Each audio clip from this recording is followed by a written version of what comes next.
हमारी कहानी की शुरुआत होती है एक ऐसे दृश्य से जो मासूमियत और सादगी से भरा है। एक जापानी मेले की भीड़, बच्चों की खिलखिलाहट, रंग बिरंगे गुब्बारे और हर दिशा में बहता हुआ उल्लास। इसी दृश्य के बीच दो छोटी बहनें नजर आती है।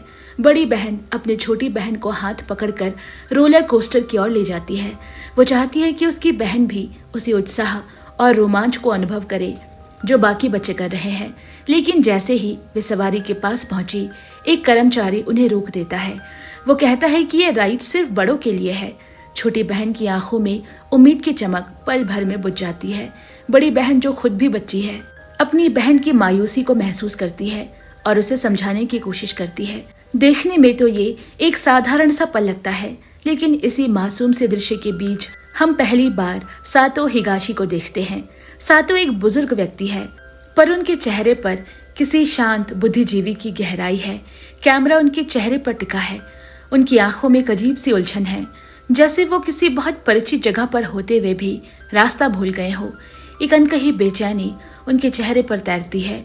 यहीं से शुरू होता है एक पिता का लंबा विदा लेना, एक विदा जो हर दिन थोड़ा थोड़ा करके होता है। अब वर्तमान में एक जापानी घर का दृश्य दिखाया गया। घर की दीवारें पुराने जमाने की याद दिलाती है, जैसे लकड़ी की स्लाइडिंग दरवाजे और बाहर से आती हल्की बारिश की आवाज। घर के भीतर यूको, सातो की पत्नी, बैठी हुई है। वो अपने मोबाइल में एक वॉइस मैसेज रिकॉर्ड कर रही है। ये संदेश उसकी छोटी बेटी फ्यूमी के लिए है।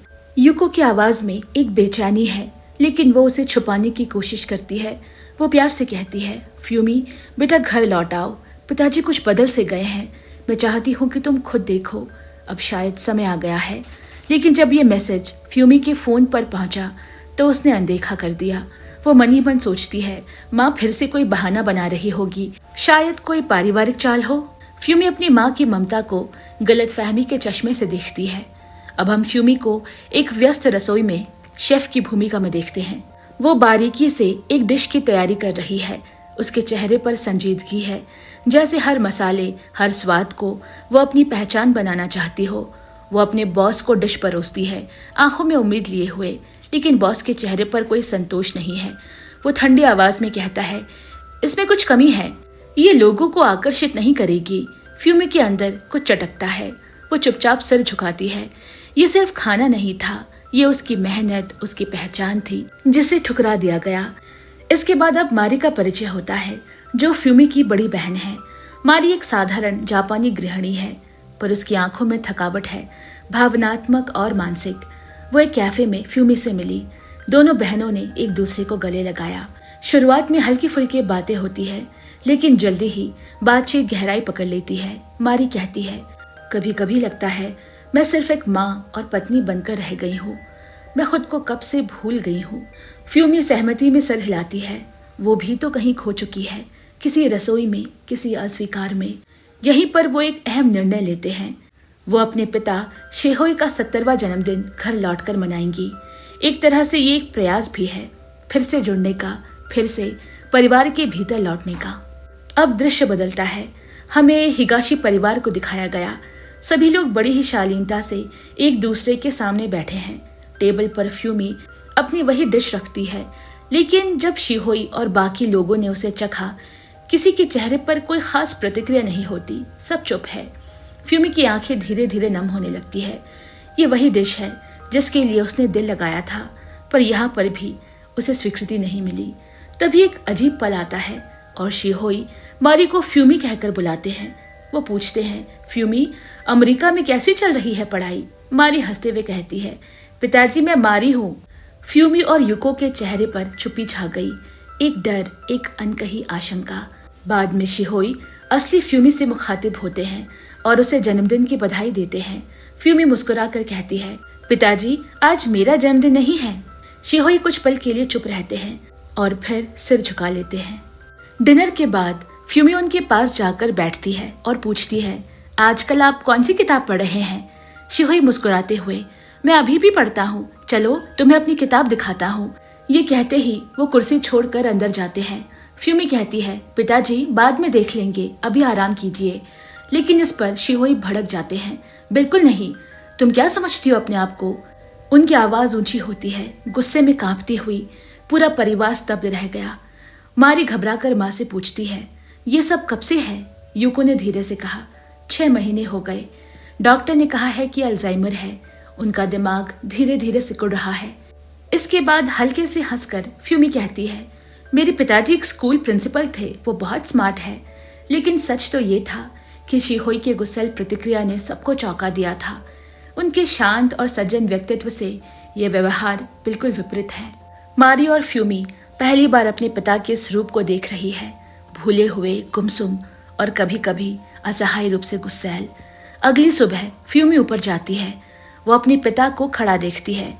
उनके चेहरे पर वही खोया हुआ भाव है। वो पूछती है, पिताजी, कल आपने जो किताब देखने की बात की थी वो कहाँ है?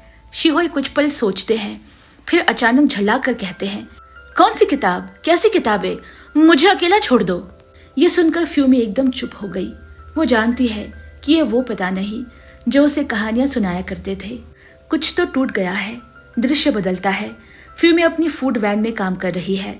वो सैंडविच बना रही है, ग्राहकों को मुस्कान देकर परोस रही है, पर अंदर से वो उलझी हुई है। तभी उसका फोन बजता है। माँ यूको का कॉल है। यूको कहती है, तुम्हारे पापा के दोस्त आज घर आ रहे हैं। मैं सोच रही थी क्या तुम्हारे पास 20,000 युआन होंगे? फ्यूमी चौंक जाती है। इतनी बड़ी रकम किस लिए? यूको धीरे से बताती है, तुम्हारे पापा कह रहे हैं कि वो अपने पुराने दोस्तों को दावत देना चाहते हैं। शायद उन्हें लगता है कि वो सब फिर से मिल सकेंगे, जैसे पुरानी जिंदगी लौट आएगी। फ्यूमी कुछ नहीं कहती, लेकिन उसका दिल भारी सा हो जाता है। उसके पिता पुरानी यादों में जी रहे हैं, उन यादों में जो अब धीरे धीरे उनसे छिन रही है। घर पर शिहोई अपनी पत्नी से पूछते हैं, आज कौन आ रहा है? यूको हंसकर कहती है, फ्यूमी आ रही है। शिहोई कुछ पल सोचते हुए फिर भ्रमित होकर पूछते हैं, कौन फ्यूमी? यूको हैरान नहीं होती। वो अब इसकी आदी हो चुकी है।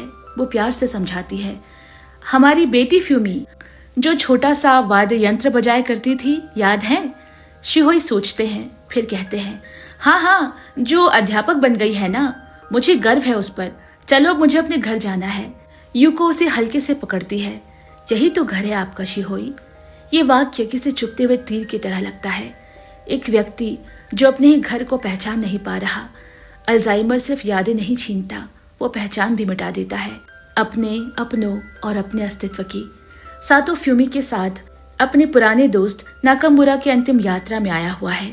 माहौल शांत और भावुक है। लोग धीरे धीरे आकर शोक व्यक्त कर रहे हैं। तभी हागीवारा नाम का एक बुजुर्ग, जिसकी आंखों में पुराने दिनों की चमक अब भी बाकी है, सातो को देखकर मुस्कुरा उठता है और आगे बढ़कर उसे गले लगाता है, जैसे कई सालों बाद बिछड़े दोस्त मिल रहे हो।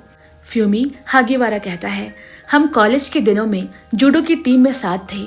सातो तो उन दिनों हमारी टीम की जान हुआ करता था। फ्यूमी के चेहरे पर एक हल्की सी मुस्कान आ जाती है, लेकिन वो जानती है कि सातो पहले जैसा नहीं रहा। थोड़ी देर बाद वो सब बैठते हैं। हागीवारा जूडो टीम रीयूनियन कहकर तीनों को ड्रिंक ऑफर करता है। माहौल कुछ हल्का होता है, लेकिन तभी वो धीरे से नाकामुरा की मौत का कारण बताने लगता है। उसी पल सातो का चेहरा अचानक विचलित हो गया। वो अपनी जगह से उठता है, आंखें फैल जाती है, चेहरा पीला पड़ने लगता है। क्या नाकामुरा मर गया? वो चिल्लाने लगता है, जैसे अभी तक उसे यह खबर समझ नहीं आई हो। उसकी आवाज गूंजती है, नाकामुरा, नाकामुरा। सभी लोग हैरानी से उसकी तरफ देखते हैं, लेकिन फ्यूमी का चेहरा गंभीर और शांत है। उसे अपने पिता की हालत समझ में आ रही है। अगले सीन में सातो को थेरेपी सेंटर में दिखाया जाता है।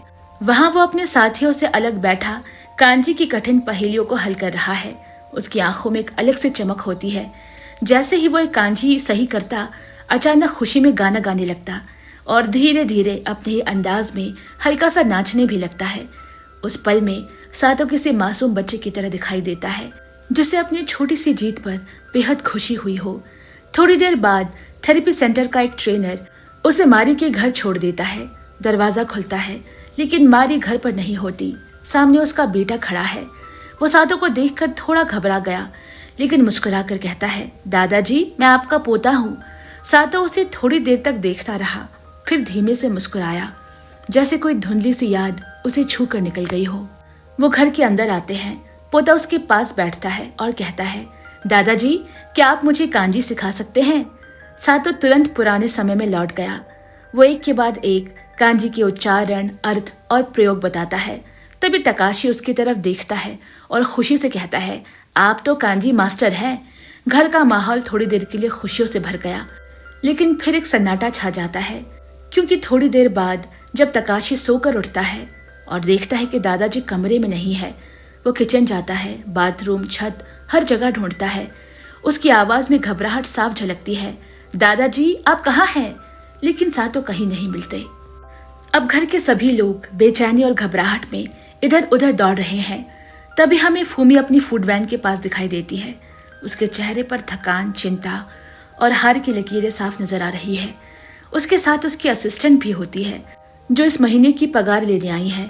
फूमी चुपचाप उसे पगार दे देती है, लेकिन असिस्टेंट मुस्कुराकर आधी रकम लौटा देती है और कहती है, मुझे पता है आप कितना कमा पाती है, लेकिन आपने जो दिया उसके लिए शुक्रिया। आपके साथ काम करके बहुत कुछ सीखा, अच्छा लगा। ये सुनते ही फूमी के होंठ कांपते हैं, आंखों में आंसू भर आते हैं, पर वो खुद को संभालती है और चुपचाप वैन में जाकर फूट फूट कर रोने लगती है। उसी पल उसका फोन बजता है। घर से फोन आया है। उसे बताया जाता है कि सातो दादाजी कहीं गायब हो गए हैं। ये सुनते ही फूमी भी घबरा कर उन्हें ढूंढने निकल पड़ती है।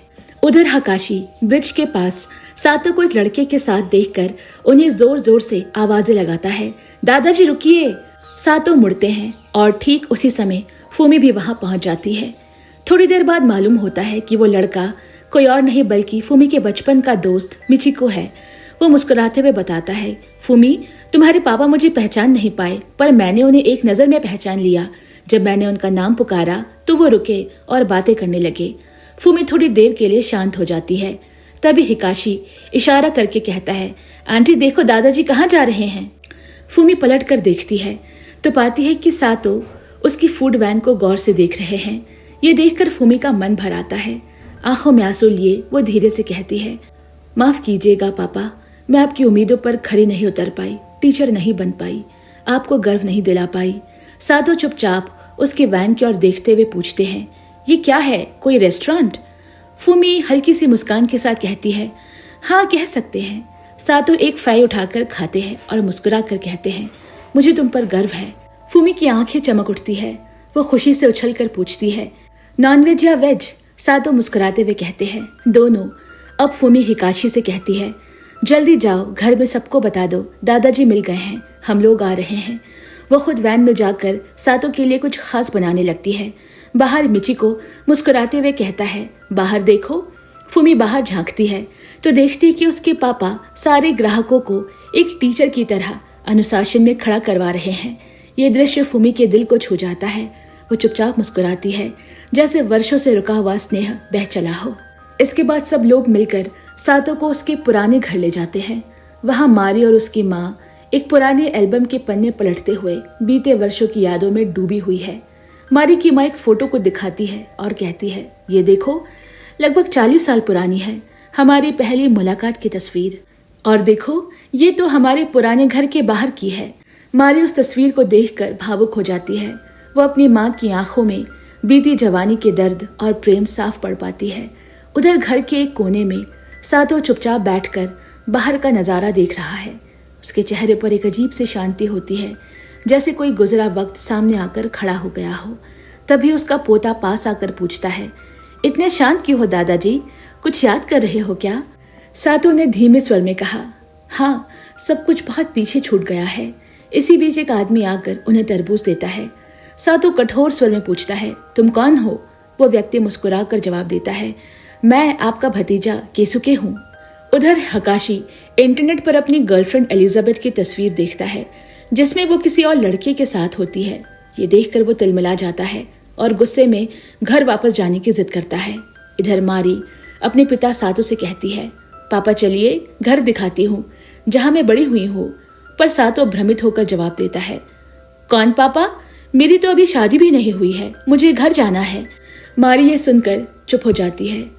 उसकी आंखों में गीली सी चुप्पी उतर आती है। अब ट्रेन में लौटते समय सातो यूको से कहता है, मैं चाहता हूँ कि मैं तुम्हें अपने माता पिता से मिलवाऊं।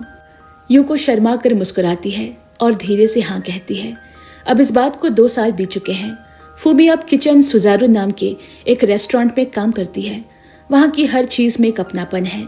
करीने से सजी टेबलें, शांत संगीत और एक ऐसी गरिमा जो उसे सुकून देता है। फुमी काउंटर के पीछे खड़ी मुस्कुरा रही है। जब सुजुरन मिचिको की माँ उसके पास आई, थोड़ी झिझक के साथ उन्होंने कहा, मैं चाहती हूँ कि तुम मेरे बेटे से शादी कर लो। उसका तलाक हो गया है और मैं अब बूढ़ी हो रही हूँ। फुमी कुछ कहने ही वाली थी कि तभी ग्राहक आ गए। वो एक हल्की सी मुस्कान के साथ अपनी बात मन में ही दबाकर वापस काम में लग गई, जैसे कोई अधूरी दुआ होठों पर ही रह गई हो। दूसरी ओर मारी टीवी के सामने बैठी है। स्क्रीन पर सुनामी के तबाही की खौफनाक तस्वीरें तैर रही है। उसकी आंखों में बेचैनी है। वो तुरंत अपने पति से बोली, मुझे घर जाना है, लेकिन पति ने ठंडे स्वर में साफ मना कर दिया। तभी तकाशी, उनका बेटा, स्कूल से लौटा। मारी ने प्यार से पूछा, कुछ खाओगे? तकाशी ने बिना देखे कहा, मैं बाहर खा आया हूँ, डिस्टर्ब मत करो, बिजी हूँ। मारी का चेहरा सख्त पड़ गया। वो अपने पति की ओर पलटी, इसे कुछ तो बोलो, समझाओ, हम एक परिवार है। उसकी आवाज में वो कशिश थी जो एक बिखरे रिश्ते को आखिरी बार थामना चाहती है। एक माँ, एक पत्नी और एक बेटी, तीनों का दर्द एक साथ बोल रहा है। कुछ दिनों बाद यूको सातों को लेकर मॉल आई। लौटते वक्त एक महिला ने उन्हें रोक लिया। आपने पैसे नहीं दिए? यूको हैरान थी। हमने सब कुछ चुका दिया है। लेकिन उस महिला ने सातों की जेब से एक आइटम निकाल कर दिखाया और उन्हें मैनेजर के पास ले गई। यूको ने हाथ जोड़ते हुए कहा, मेरे पति को डिमेंशिया है, वो भूल जाते हैं, प्लीज हमें माफ कर दीजिए। मैनेजर कठोर था। इनको कोई पछतावा नहीं है, ये फिर से यही करेंगे। सुनते ही सातो गुस्से में फट पड़ा, जाओ बाहर जाकर खड़े हो जाओ। इसी बीच फुमी वहां आ गई। उसने झुककर माफी मांगी और दोनों को घर ले आई। कुछ समय बाद मिचिको अपनी बेटी से मिलने पार्क जाता है। दूर से फुमी उन्हें देख रही है। जैसे ही मिचिको की माँ अपने नातिन को देखती है, वो वही जमीन पर बैठकर फूट फूट कर रोने लगती है। एक नानी की गोद जो अब खाली रह गई। फुमी की आंखें भर आती है। वो भीगती आंखों से उन्हें देखती है, जैसे उनके दर्द को अपने दिल से महसूस कर रही हो। इसी दौरान एक रेस्टोरेंट सीन में मारी फुमी से कहती है, तुम अब जॉब छोड़ दो, पापा की देखभाल करो, मेरे पति तुम्हें पैसे दे देंगे। फुमी शांत पर दृढ़ स्वर में कहती है, मैं अपनी पापा की देखभाल के बदले पैसे नहीं ले सकती। तभी यूको का कॉल आता है। पापा कहीं चले गए हैं। घर पहुंचने पर यूको बताती है कि सातों बार बार वापस जाने की जिद कर रहे थे। सब मिलकर उन्हें ढूंढते हैं और पाते हैं कि सातों एम्यूजमेंट पार्क में दो बच्चियों के साथ झूले में बैठे हैं। यूको उन्हें देखकर भावुक होकर कहती है, याद है बचपन में जब मारी और फुमी इतनी ही छोटी थी और बारिश में हम मेला देखने आए थे, तब ये छाता लेकर आए थे। लगता है आज भी वो हमें लेने आए हैं। फुमी आश्चर्य से देखती है। यूको उसे 3 छाते दिखाती है। शायद इसीलिए वो वापस जाने की बात कर रहे थे। फुमी और मारी भागते हुए चिल्लाती है, डैडी, और सातों धीरे से मुस्कुराते हैं, जैसे समय कुछ पल के लिए वही थम गया हो। फिर 2 साल और बीत जाते हैं। यूको फुमी को बुलाकर कहती है, मेरी आंखों में कुछ दिख नहीं रहा। फुमी ने धीरे से कहा, डॉक्टर ने कहा है सर्जरी जरूरी है, वरना आंखों की रोशनी जा सकती है। यूको चिंतित होकर कहती है, नहीं, तुम्हारे पापा का ध्यान कौन रखेगा? फुमी ने मुस्कुराकर कहा, मैं रखूंगी ध्यान, आप बस सर्जरी करवा लीजिए। यूको सहमति से सर हिलाती है। ठीक है, और डॉक्टर से कहूंगी जल्दी डिस्चार्ज कर दे। इधर अब सातों खाना बंद कर चुके हैं। फुमी उन्हें कांजी सिखाने को कहती है। मुझे भूल गया है, सिखा दो ना। लेकिन सातों गलत कांजी बनाते हैं। फुमी चुपचाप देखती है, आंखों में गहरा सन्नाटा। अगले दिन अस्पताल में यूको पूछती है, इतना दुखी चेहरा क्यों है? फुमी ने धीरे से कहा, पापा नीचे वाले फ्लोर में एडमिट है, उन्हें तेज बुखार है। मारी और उसका पति अपने बेटे के व्यवहार से परेशान होकर एक साइकोलॉजिस्ट के पास आए हैं। डॉक्टर कहती है, आप दोनों की बॉन्डिंग बहुत कमजोर है। मारी थके हुए स्वर में कहती है, मैंने बहुत बार कहा थोड़ा वक्त साथ बिताओ, लेकिन ये सुनते ही नहीं। और इस एक पल में वो अपने पति को गले लगाकर एक लंबा किस करती है, जैसे दिल की सारी पीड़ा लबों के रास्ते बाहर आ गई हो। फिर एक दिन मारी अपने पिता से वीडियो कॉल पर रोते हुए कहती है, सॉरी पापा, मैं बहुत गलत थी। पिता कुछ नहीं कहते, लेकिन उनका चेहरा जैसे सब कुछ कह देता है। कुछ समय बाद मारी अपना सामान लेकर घर से निकलती है। तभी उसका पति आता है और कहता है, जब पापा ठीक हो जाए तो बताना, मैं एयरपोर्ट पे तुम्हारा इंतजार करूंगा। मारी उसे देखती है और फिर रो पड़ती है, क्योंकि ये एक वादा था टूटे हुए दिल को जोड़ने का। अंत में अस्पताल में डॉक्टर कहते हैं, हमें सातों को आर्टिफिशियल रेस्पिरेटरी पर रखना होगा। सभी की आंखें नम हो जाती है, लेकिन फिर सब मिलकर सातों का जन्मदिन मनाते हैं। फूमी घर जाकर उनकी दी गई डिक्शनरी टेबल पर रखती है और सॉरी कहती है, जैसे कोई अधूरा रिश्ता फिर से जुड़ रहा हो। तभी एक पार्सल आता है, मिचिको ने भेजे हुए आलू। फूमी खुश होकर कहती है, आज यही रहूंगी माँ, पोटैटो सलाद बनाऊंगी। यूको मुस्कुराकर कहती है, किशमिश डालना मत भूलना। और इसी के साथ कभी बिखरते कभी जुड़ते इस परिवार की कहानी एक कोमल मुस्कान के साथ पूरी हो जाती है। दोस्तों, अब उनकी पत्नी जो चुपचाप सब सहती रही, उनकी बेटियां जो अब अपनी अपनी उलझनों से निकलकर फिर से घर लौट आई थी, सबने यही समझा कि कभी कभी शब्दों से ज्यादा जरूरी होता है साथ होना। और कभी कभी सबसे लंबी विदाई वो होती है जिसमें सामने वाला शरीर से तो होता है, लेकिन धीरे धीरे आत्मा की परछाई बन जाता है। और ऐसे में यादें नहीं, रिश्तों की सच्चाई ही हमें साथ रखती है। अ लॉन्ग गुड बाय कहानी हमें सिखाती है कि जीवन की सबसे कठिन सच्चाई बिछड़ना है, और अगर समझदारी, धैर्य और प्यार से जिया जाए तो वो सिर्फ एक दुख नहीं बल्कि एक खूबसूरत याद बन सकता है। अगर आपके दिल को भी इस कहानी ने छू लिया हो तो इस वीडियो को एक लाइक जरूर करें और चैनल को सब्सक्राइब करें। मिलते हैं अगली कहानी में, तब तक के लिए bye bye and take care.